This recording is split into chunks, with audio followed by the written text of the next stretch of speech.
maybe some of us are more selfish. We want to secure a better place for us in the afterlife. Yeah. But that should be obtained through our knowledge of the God that we're seeking out. Yeah. Yeah.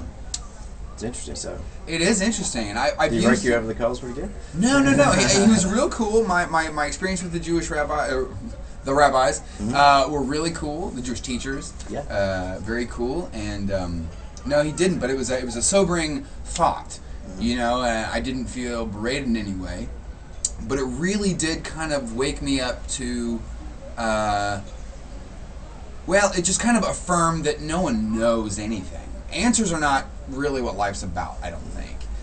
It's all about unearthing questions. And then coming up with, they're answers, yes, but they're not solutions. Maybe that's it.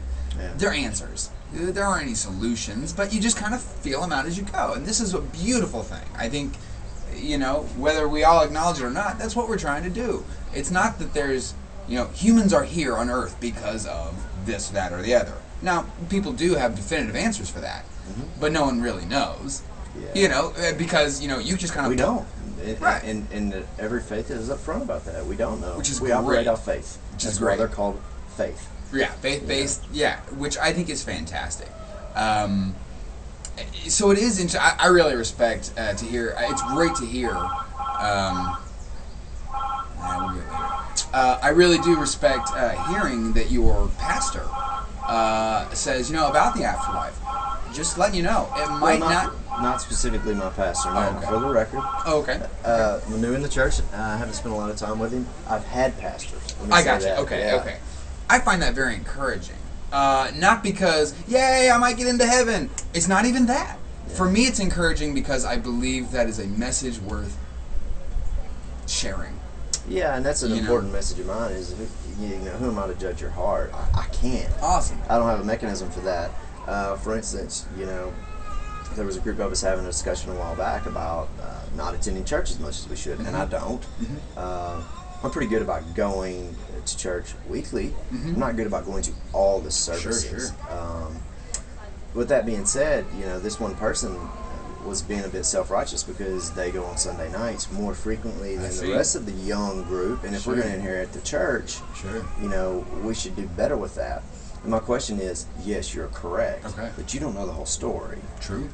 What about the people who go and serve soup to the homeless for 2.5 hours on Thursday nights? A good cause. So you went to Bible study for 45 minutes, and I served soup to the homeless for 2.5. Who's right? Oh, well, there's all these issues, you know. I was seen. This has been said before. I'm not pinning this on this one person, but some people say, well, you need to be seen. You need to walk the walk. Yeah. People need to see you doing I've never heard that. You need to walk the walk. You need to set an example. Well, there's all these things that go into it. But do I feel like I'm serving the Lord more at the soup kitchen, or do I feel like I'm serving the Lord more on Wednesday night church service? That's the question that matters. Yeah. You know, and if I can serve the Lord more by showing up at church and having people see me as a young, involved person, that maybe they should be young and involved as well, then that's the way I need to go. If I feel like I'm serving the Lord better by serving soup in an environment which brings me no self-glory because there's 2 other people from the church there seeing it, then I need to be there. So there's always, before you judge somebody, there's always more to it. Awesome. Than that, you know. I see that as just straight up factual.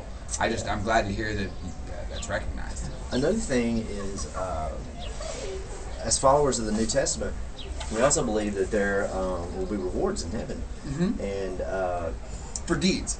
Yeah, more or less. You can call them deeds, accomplishments. Okay. For instance, winning others to Christ, so on and so forth. Sure. When people go, oh, well, yeah, great, of course, give somebody a trophy case to attain in heaven. Sure, there are going to be people that look at it that way. But the way I look at it is, it's more that accountability. People say there's no accountability. Well, there is, actually, if you believe in the New Testament.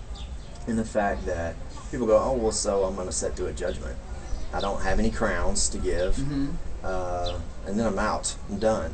I don't think it's going to be that easy. I think when you show up at the judgment and you have no crowns to throw at the feet of the Lord, I think that's going to probably be the worst moment of your entire existence. Any crown? I see what you're saying. You win crowns, is what we believe. Okay. And maybe that's figured, that may not be literal. Okay. Because I believe that comes from Revelations, and Revelations is incredibly metaphorical. I see. It's based on a vision. Okay. Which makes it hard for me to accept because that's kind of mystical, but anyway. Sure. It's in the Bible. Sure. I believe it. Sure. I struggle to believe it, but I believe it. And no, I think people are underplaying how tough that's going to be to not have anything to lay. To show, yeah. And and there very well may be a pecking order up there, and it may lead, maybe shameful. Maybe you're living in the crack houses in heaven. I don't know. But yeah. Maybe. Who knows? Who knows? Who knows? Not me. Yeah. But and as far as the lack of faith, I mean, we don't need to beat ourselves up too much about that because everyone does it. We just need to recognize when we're doing it and not relish in it. Okay. I saw a thing on Mother Teresa the other day. Mother Teresa. I mean, yeah. She's it. Big ups. Yeah. And she said she almost announced her faith like 3 different times. Yeah. She went through incredible bouts of depression and. Sure. I mean, because when you see all this tragedy and you never see the good side of things, and she was like, can you imagine devoting all your life to that, and then all of a sudden one day going, I don't think it even exists. I'm an idiot. Yeah, right. I've been walking around in poverty doing this. Yeah, and missing my whole life. So even she went through periods like that. So yeah, we're all going to be doubters. Yeah, all going to be doubters. And faith is. I mean, I know that there's the story of Peter. Who is he the one who renounces God 3 times? Yeah. Faith there becomes an issue because I know that was always a parable regarding faith per se. And his wasn't necessarily probably a faith issue as it was so much he was going to be killed. Well, and it was contextual faith is what I think for me that's the moral I got out of it. You know, within certain true faith, true belief, conviction doesn't worry about surroundings. Right. Yeah. That was a story of surroundings. Mm-hmm. That's context. And something my preacher does say is if I can talk you into it, I can talk you out of it.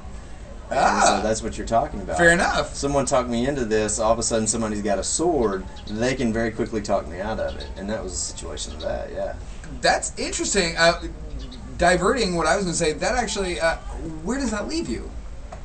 It leaves me in that if you can be talked into if I can give a speech on a camera and somebody can change their views, they don't need to change their views. Interesting. If they have a movement in here, that's what they need to react off of.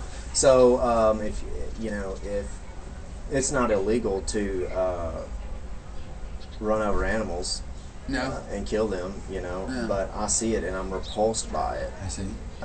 People purposefully going out of their way to harm animals. Yeah, that's unfortunate. I shouldn't do it. Yeah, I shouldn't. But if somebody can sit there and talk me into the merits of running over an animal, I'm like, if somebody can talk you into it, they can talk you out of it. How do you feel this? When you have that movement, when somebody tells you that story and then you have a reaction to it, I've never looked at it that way, and I have a change of spirit. Yeah. That's when it occurs. And this is why I think examples are so important, because and I like this approach. I think this is a very balanced approach to evangelism of sorts, because you did mention that if you win people, not win in the sense it's a victory per se, but if you save people, it does have, it's got merit for what it is, and also you're given rewards, and you have things to show for your efforts.